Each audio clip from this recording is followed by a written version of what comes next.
ஜெபம். பரிசுத்தமும் அன்பு நிறைந்த பரலோக தகப்பனே, அருமையான செய்தி வேலைக்காக நன்றியோடு உம்மை துதிக்கிறேன், உம்மை ஸ்தோத்திருக்கிறேன். அப்பா, அடியேனை பரிசுத்த ஆவியினாலே நிரப்புங்க. உம்முடைய வார்த்தைகளை கொடுங்க. கேட்கிற பிள்ளைகள் ஒவ்வொருவருக்கும் பயன்பட உதவி செய்யுங்க. இயேசுவின் நாமத்தினாலே ஜெபிக்கிறேன், ஜீவனுள்ள பிதாவே, ஆமேன். கிறிஸ்துவுக்குள் அன்பான தேவனுடைய பிள்ளைகளை, அருமையான லென்த் நாட்களில் வாழ்க்கையை நாம் செலுத்துகிறோம். கிறிஸ்துவுக்கு பிரியமாக இருப்பது எப்படி என்பதில்லை, ஆண்டவருடைய வசனங்களை தியானிப்பதில்லை, அவைகளை கை கொள்ளுவதில்லை, அவைகளின்படி நடப்பதில்லை.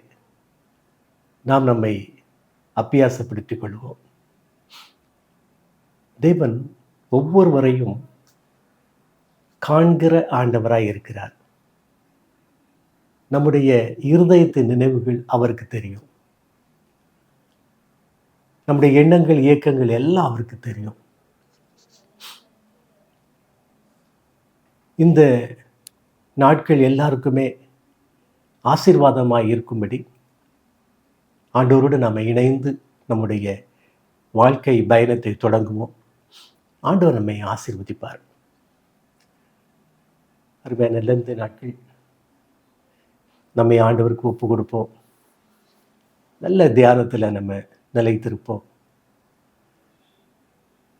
இது வருடத்தின் ஒவ்வொரு நாட்களும் நம்ம பின்பற்ற வேண்டிய அருமையான கருத்துக்கள். நல்ல வேதம் வாசியுங்க. பிடித்தமான வசனங்களை குறித்து வைத்துக் கொள்ளுங்கள். தேவையான நாட்களிலே, காரியங்களிலே அந்த வசனம் உங்களை வழி நடத்தும். உலகத்தில் கஷ்டம் இல்லாத மனுஷன் யாருமே கிடையாது. அது யாராக இருந்தாலும் சரி. வெளி உலகுக்கு நாம் நம்முடைய சிரிப்பை காண்பித்துக் கொள்கிறோம். ஆனால் உள்ளான வாழ்விலே கஷ்டங்கள் இருக்குது, தொந்தரவுகள் இருக்குது, பிரச்சனைகள் இருக்குது, இயலாமைகள் இருக்குது, தோல்விகள் இருக்குது, வியாதி இருக்குது, பலவீனங்கள் இருக்குது. ஆனாலும் தேவன் நம்மை இம்மட்டுமாக வழிநடத்தி வந்திருக்கிறார். நம்முடைய பலவீனங்களிலே இந்த வாழ்க்கையை ஓட்டுவதற்கு, வாழ்க்கை பாதையில் நடத்துவதற்கு ஒருவேளை நாம் இயலாத பிள்ளைகளாக இருக்கலாம். ஆனாலும் நீங்கள் உங்களுடைய வாழ்வின் ஒவ்வொரு நாளையும் ஆராய்ந்து பாருங்கள். ஆண்டவர் நம்மை வழிநடத்தி வந்திருக்கிறார். அதுவும் எப்படி வழிநடத்தி வந்திருக்கிறார் தெரியுமா? அதிசயமாய், ஆச்சரியமாய், வெற்றியின் பாதையிலே வழிநடத்தி வந்திருக்கிறார். ஆண்டவருடைய வேதத்தை வாசிக்கும் போது, ஆண்டவருடைய வேதத்தை திறக்கும்போது உங்களுடைய உள்ளம் மகிழ்ச்சியாலே பொங்க வேண்டும். ஆண்டவருடைய பிள்ளைகளை, ஒவ்வொரு வார்த்தையும் உலகத்தின் முடிவு பரியந்தமும் ஒவ்வொரு பிள்ளைகளுக்கும் அது பிரயோஜனம் உள்ள வார்த்தைகள். யாரும் இல்லை என்று சொல்ல முடியாது. ஆனால் நீங்கள் கவனமாக இருக்க பாருங்கள். உங்கள் வாயிலிருந்து வருகிற ஒவ்வொரு வார்த்தைகளும் பிறருக்கு பயனுள்ளதாக இருக்கட்டும். பிறரை கேலி செய்வதாக, பிறரை துன்புறுத்துவதாக, பிறருக்கு இடையூறு கொடுப்பதாக இல்லாதபடி நீங்கள் பார்த்து கொள்ளுங்கள். ஆண்டவர் அதிலே மிக கவனமாக இருக்கிறார். அன்பு கூறுங்கள், அன்பு கூறுங்கள். உன்னை நீ நேசிப்பது போல பிறனையும் நேசிப்பாயாக. கர்த்தருடைய வார்த்தைகள் அது மிகவும் பலம் வாய்ந்தது. இன்றைய செய்திக்காக எடுத்துக்கொண்ட வசனம் ஏசாயா 2:5. கர்த்தருடைய வெளிச்சத்திலே நடப்போம் வாருங்கள். கர்த்தருடைய வெளிச்சத்திலே நடப்போம் வாருங்கள். அருமையான தேவனுடைய பிள்ளைகளை, உலக மக்களுடைய மனம் சற்று வித்தியாசமானது. தனக்கென்று அவர் தெரிந்து கொண்ட பிள்ளைகள் சில காலங்கள் அவரோடு கூட தரித்திருக்கிறார்கள், ஐக்கியமாயிருக்கிறார்கள். தனக்கு ஒரு நல்ல வாழ்வு கிடைக்கும்போது அவரை விட்டு விலக ஆரம்பிக்கிறார்கள். அவருடைய வார்த்தைகளும் வித்தியாசமாக இருக்கிறது. அது தேவனுடைய மனதுக்கு சற்று எரிச்சலை தான் கொடுக்கிறது. ஒரு கடினமான ஒரு எண்ணத்தை ஆண்டவருக்கு கொடுக்கிறது. கடினமான எண்ணம் என்பதை விட அவர் மனஸ்தாபப்படுகிறார். அருமையான ஒரு இஸ்ரவேல் மக்களை ஆண்டவர் தனக்கென்று பிரித்து கொண்டார். அவர்களுக்கு என்னென்ன உதவி தேவையோ எல்லாவற்றையும் செய்து வந்திருக்கிறார். ஒவ்வொரு வார்த்தைகள் நீங்கள் கேட்கும்போதும் உங்களுடைய வாழ்க்கையிலே ஆண்டவர் உங்களுக்கு செய்த நன்மைகள், ஒத்தாசை என்ன என்பதை புரிந்து ஆண்டவருக்கு நன்றி சொல்லிக் கொண்டே இருங்கள். இன்றைக்கு உள்ள பிரச்சனைகள் மாத்திரமல்ல, முன்னாலே தேவன் என்னை எப்படி வழி நடத்துவார், இன்றைக்குள்ள பிரச்சனை என்ன, நாளைக்கு தேவன் எப்படி என்னை உயர்த்த போகிறார் என்கிற நம்பிக்கையில இருங்கள். நம்பிக்கையில சந்தோஷமாயிருங்கள். ஆண்டவர் மீது உள்ள நம்பிக்கையில சந்தோஷமாயிருங்கள். உபத்திரவங்கள் வரும்போது சோர்ந்து போகாதீங்க. ஜெபத்திலே உறுதியாய் தரித்திருங்க. ஆண்டவர் உங்களை வழி நடத்துவார். ஆண்டவர் இஸ்ரவேலரை தனக்கென்று அவர் தேர்ந்தெடுத்து அவர்களை வழி நடத்தும் போது எவ்வளவு பெரிய கிருபைகளை, இரக்கங்களை, ஒத்தாசை அவர் செய்திருக்கிறார் என்பது நமக்கு தெரியும் என்பதை விட்டு விடாதீங்க. இதே கிருபை, இரக்கம், ஒத்தாசை உங்களுக்கு ஆண்டவர் செய்திருக்கிறார், இல்லை என்று சொல்லுவதற்கு அல்ல. ஆனாலும் வாழ்நாளிலே நாம் படுகிற கஷ்டங்கள் ஏராளமாக இருக்கிறது. எப்படி தேவன் என்னை விடுவிக்கப் போகிறாரோ என்று எண்ணுகின்ற மனிதர் ஏராளம். ஆம் தேவனுடைய பிள்ளைகளை, ஒவ்வொரு நாளும் ஒவ்வொரு நிமிடமும் நாம் கடந்து வருகிற பாதைகள் சற்று வித்தியாசமாகவும் இருக்கிறது. இதில் நாம் ஒன்று புரிந்து கொள்ள வேண்டும். ஆண்டவருடைய முகத்தை பார்க்கும்போது, ஆண்டவரே என்னுடைய குறை என்ன என்று கேட்க பாருங்கள். மிக எளிதாக அதிலிருந்து நீங்கள் விடுவிக்கப்படுவீர்கள். ஆண்டவரே, இந்த தோல்விக்கு, இந்த இழப்புக்கு, இந்த இயலாமைக்கு என்னுடைய காரணம் என்ன ஆண்டவரே என்று தியானித்து பாருங்கள். இந்த நாட்கள் ரொம்ப உங்களுக்கு ஆசீர்வாதமாக இருக்கும். நீங்கள் தியானிக்க ஆண்டவர் உங்களோடு கூட பேச ஆரம்பிப்பார். உங்களோடு கூட பேசவில்லையா, கவலைப்படாதீங்க. ஆண்டவர் தான் என்கிட்ட பேச மாட்டார, எனக்கு தரிசனம் கொடுக்க மாட்டார, அப்படிலாம் நீங்கள் கவலைப்படாதீங்க. தாவீது குமாரனாகிய இயேசு என்று பெயர் பெற்ற அந்த தாவீதுடைய வாழ்க்கையில் அதிகமாக அவருக்கு அவர் பிரசன்னமாகவில்லை, தன்னுடைய தரிசனத்தை கொடுக்கவில்லை. தன்னுடைய தீர்க்கதரிசிகளை கொண்டே தாவீதோடு கூட பேச ஆரம்பித்தார். அவருடைய வாழ்க்கையில் முன்னேற்ற பாதைக்கு காரணம் ஆண்டவருடைய வார்த்தைகள். பேசினார். குற்றங்கள் செய்யும்போது தன்னுடைய தீர்க்கதரிசிகளை தேவன் அனுப்பி பேசினார். அவைகளை எல்லாம் புரிந்து கொண்டு தாவீது மனம் திருந்தின ஒரு வாழ்க்கையை வாழ்ந்தார். ஆம் தேவனுடைய பிள்ளைகளை, நீங்கள் செய்கிற ஒவ்வொரு பாவத்திற்கும் தேவன் ஒரு காரணம் வைத்திருப்பார், ஒரு தடையை உண்டு பண்ணியிருப்பார். தேவன் எனக்கு தடை உண்டு பண்ணினார் என்று சொல்லாதீர்கள். அந்த பாவம் தடையாக காணப்படும். எப்படி தடையாக காணப்படும்? பாவங்களை செய்ய உங்களுடைய இருதயம் ஆண்டவரை விட்டு வெளியே சென்றுவிடும். அதுதான் காரணம். நீங்கள் பாவம் செய்யும்போது உங்களுடைய இருதயம் எவற்றில் நீங்கள் நிலைத்திருக்கிறீர்களோ அங்கு போயிடும். உங்களுடைய இயல்பே மாறிடும். ஆனால் உங்களுக்கு தெரியாது. ஆனால் நீங்கள் தியானிக்கும் போது, யோசிக்கும் போது உள் மனதிலே ஆண்டவர் உங்களுக்கு அதை நினைப்பூட்டுவார். அதை நீங்கள் காத்திருந்து பெற்றுக்கொள்ளுங்கள். என்ன தவறு செய்துட்டேன்? உங்களுக்கு தெரியுங்க, எல்லா காரியமும் தெரியும். எல்லா மனிதனுக்கும் தெரியும். ஆனால் உலக சிற்றின்பத்திலே சிக்கி திணறி தவிக்கும்போது இதெல்லாம் மறந்துடும். ஆண்டவரை எப்படி தேடணும், ஆண்டவரோடு கூட நான் எப்படி இருக்கணும், என்னுடைய வாழ்வே இருள்மயமாக இருக்க என்ன செய்யணும் அப்படின்னு சொல்லி எனக்கு தெரியலையே அப்படின்னு சொல்லி நம்முடைய உள்ளத்தில் ஒரு பெரிய அங்கலாய்ப்பு ஓடிக்கிட்டே இருக்கும்.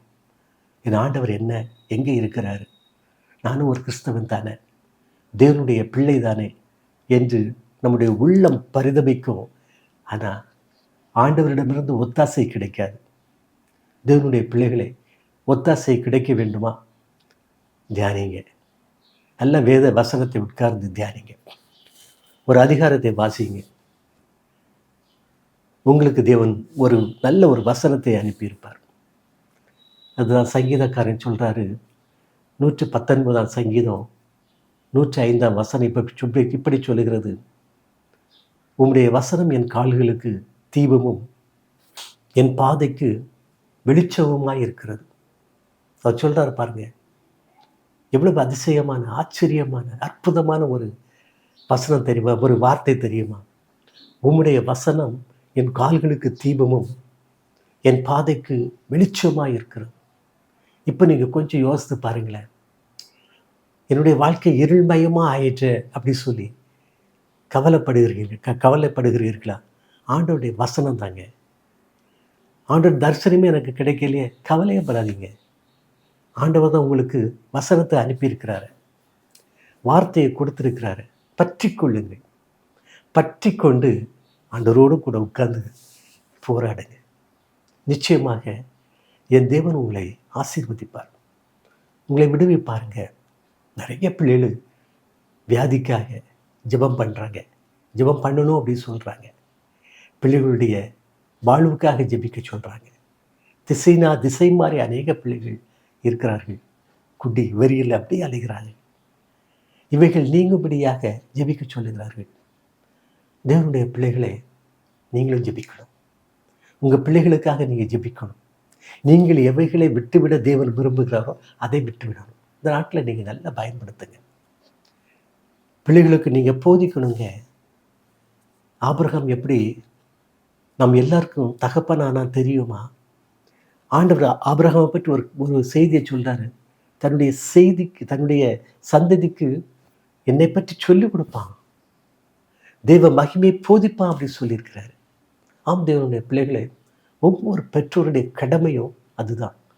பிள்ளைகளுக்கு நல்லா போதிங்க. ஏதோ உங்களுடைய வாழ்நாளில் நீங்கள் சுகித்திருக்கும்போது, வாழ்ந்திருக்கும்போது, மகிழ்வாக இருக்கும்போது கிடைக்கிற அந்த மகிமை எங்களால் என்று சொல்லாதீர்கள். என்னுடைய தேவன் எனக்கு கொடுத்த மிகப்பெரிய கிருபை என்று தேவனுடைய நாமத்தை மகிமைப்படுத்துங்க. ஆண்டவர் உங்களை ஆசீர்வதிப்பார், உங்களுடைய பிள்ளைகளை ஆசீர்வதிப்பார், வருங்கால சந்ததியை ஆசீர்வதிப்பார்.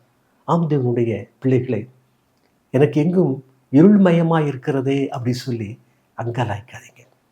கர்த்தருடைய வார்த்தை, கர்த்தருடைய வசனம் உங்களுக்குள்ளாக இருக்கிறது. உங்களுக்குள்ளாக நீங்கள் வைத்துக் கொள்ளுங்கள். அது தீபமாக இருக்கும், வெளிச்சமாக இருக்கும். நிச்சயமாக நான் இருளில் இருக்கிறேன், எனக்கு நடக்க தெரியலையே, என்ன செய்யணும், அடுத்து நான் செய்ய வேண்டியது என்ன என்று நீங்கள் கலங்க மாட்டீர்கள்.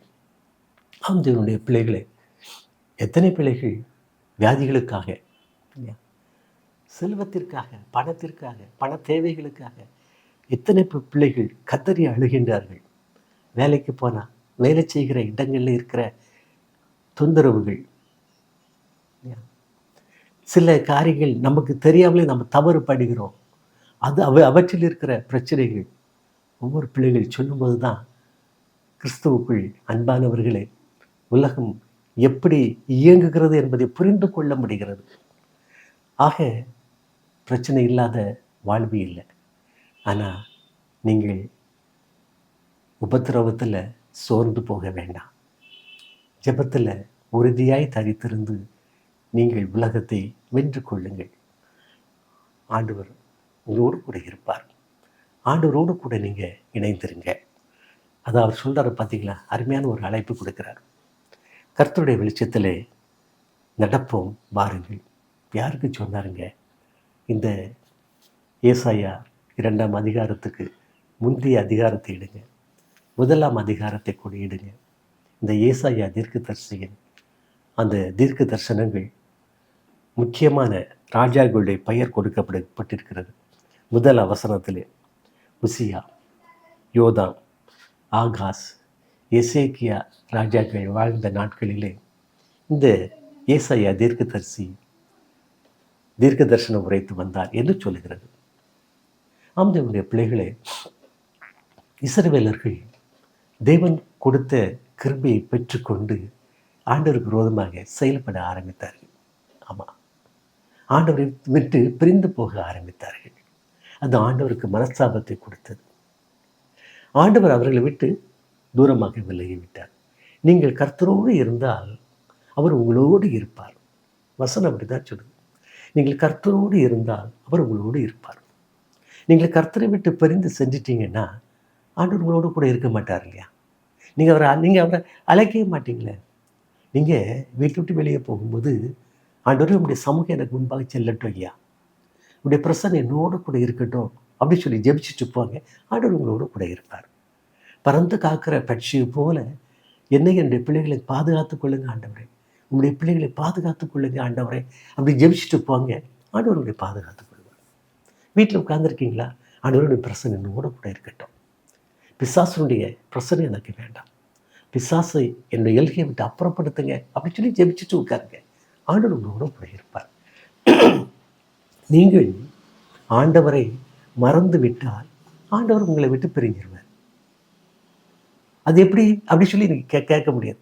நிறைய பைபிளில் இருக்கு. சவுலை அபிஷேகம் பண்ணின தேவன் சவுல் ஆண்டவருக்கு பிரியமற்ற காரியத்தை செய்யும்போது தேவ ஆவியானவர் அவனை விட்டு விலகிட்டார். அதுக்கப்புறம் அவன் எது செய்தாலும் அது அவனுக்கு நன்மையாக முடியவில்லை, அவனுக்கு தோல்வியாகத்தான் இருந்தது. இப்போ யோசிங்களேன், ஏன் என்னுடைய வாழ்க்கையில் தோல்வி தோல்வி தோல்வி தோல்வி வரும்?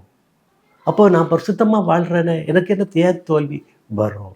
உன்னை பலப்படுத்த, கிறிஸ்துவுக்குள்ளாக இன்னும் ஐக்கியமாக இருப்பதற்கு. இந்த வேளையில் தோல்வி வந்துட்டு அப்படி சொல்கிற வேலையில் என்னுடைய வாழ்க்கையில் நான் எதை திங்க் பண்ணிட்டேன்னா, ஆண்டவருக்கு பிரியமற்ற காரியம் எதை செய்துட்டேன்னா அப்படி சொல்லி நீங்கள் திங்க் பண்ணுங்க, யோசிங்க, சிந்தியுங்க. ஆண்டவர் உங்களுக்கு சுட்டி காட்டுவார்.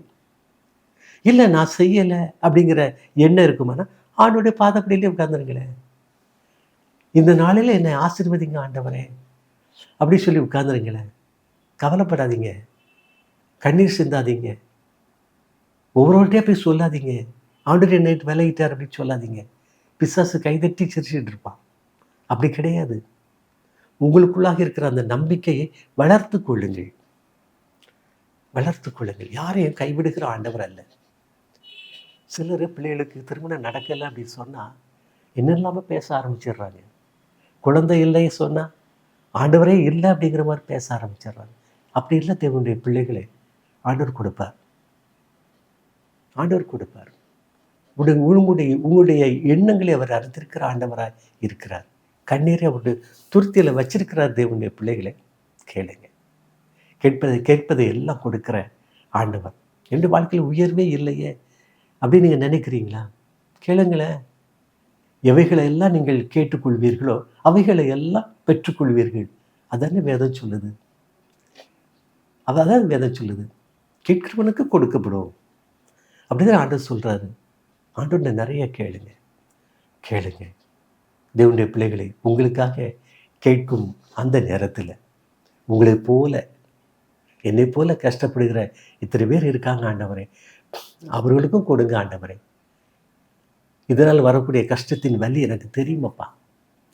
அந்த பிள்ளைகளை நீங்கள் பாதுகாத்து கொள்ளுங்க. உங்களுக்கு பிரியமான பிள்ளைகள், உங்களுடைய பரிசுத்தவான்கள், உங்களுடைய சீடர்கள், உங்களுடைய ஊழியக்காரர்கள், அவங்களுக்கும் உதவி செய்யுங்க ஆண்டவரே அப்படின்னு நீங்கள் ஜெபிங்க. ஆண்டவருக்கு என்ன சந்தோஷமாக இருக்குன்னு தெரியுமா? கிறிஸ்துவுக்குள் அன்பானவர்களே, கொடுங்கள், அப்பொழுது உங்களுக்கு கொடுக்கப்படும்.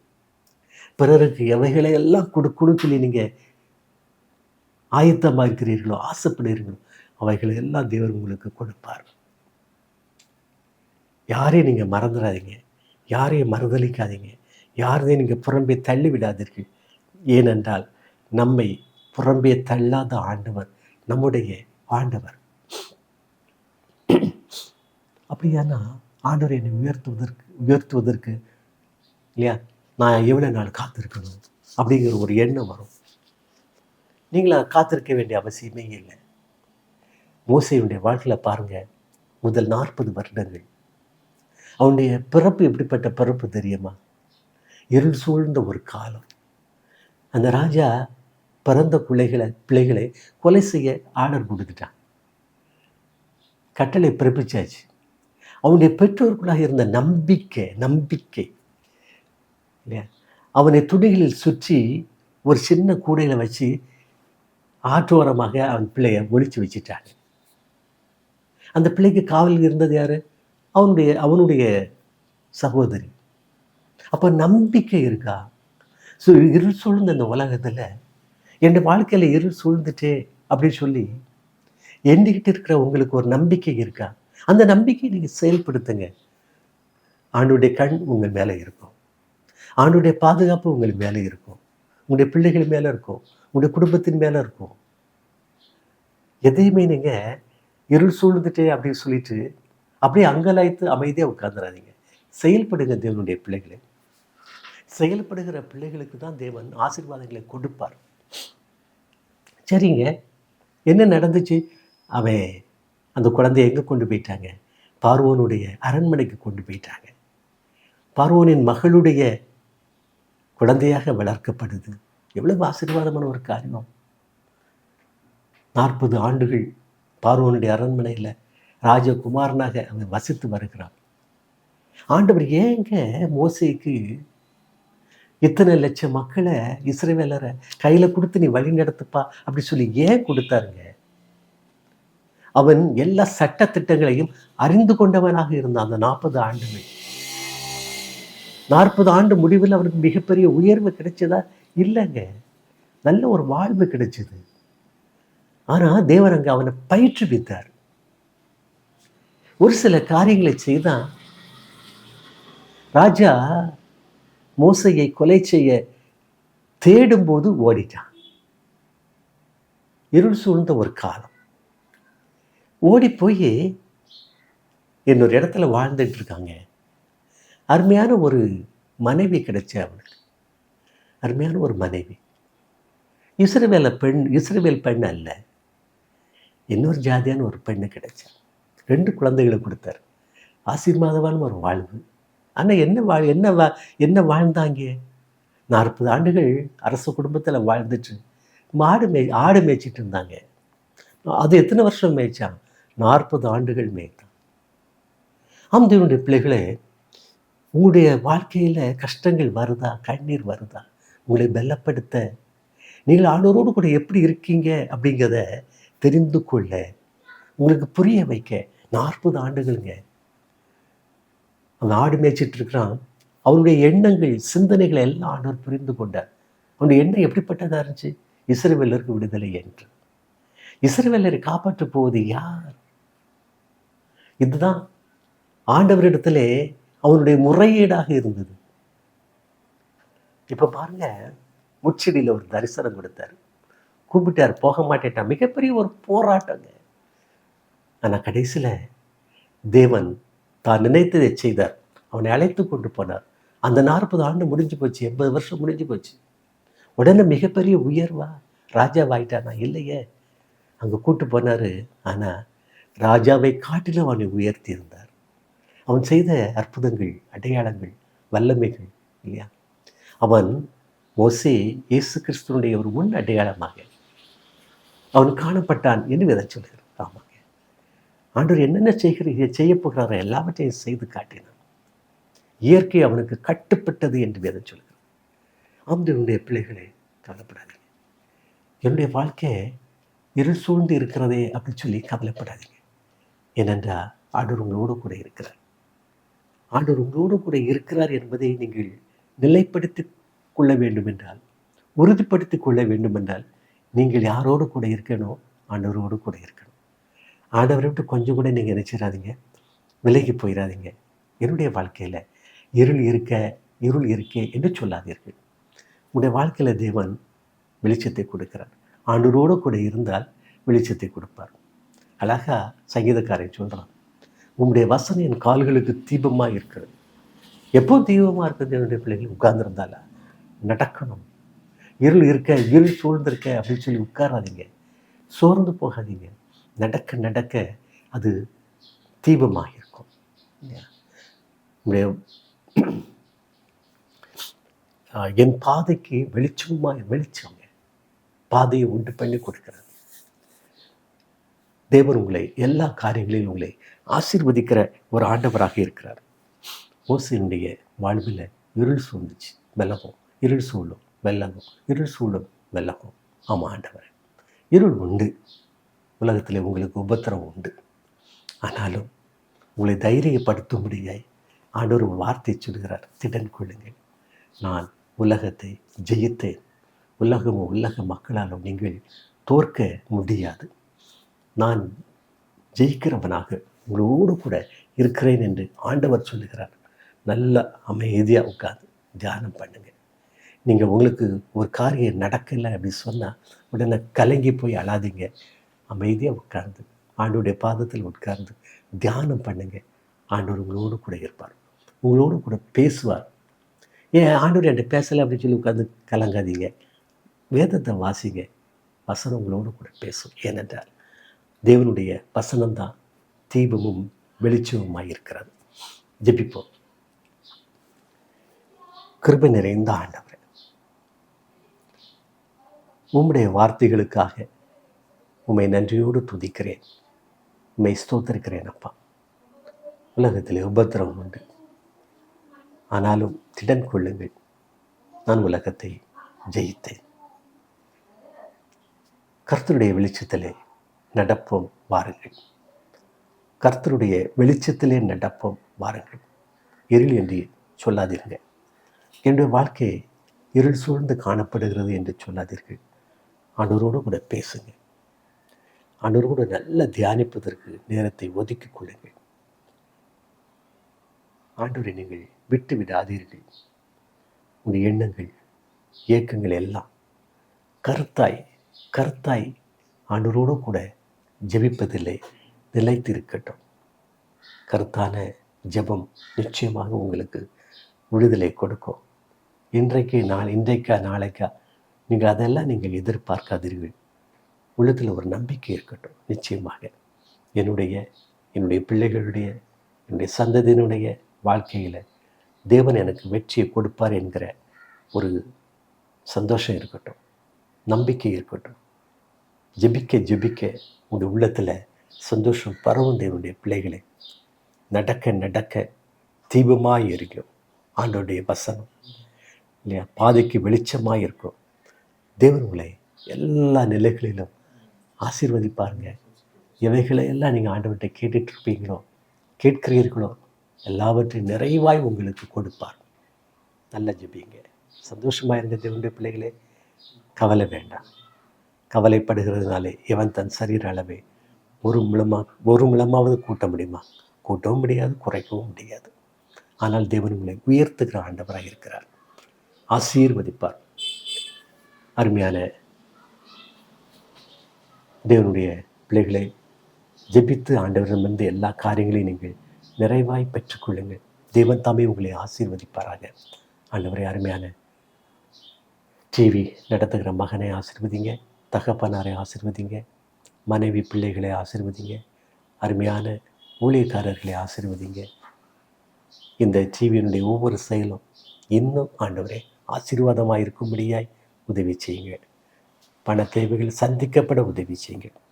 இயேசுவின் நாமத்தினாலே ஜெபிக்கிறேன், ஜீவனுள்ள பிதாவே. ஆமேன், ஆமேன்.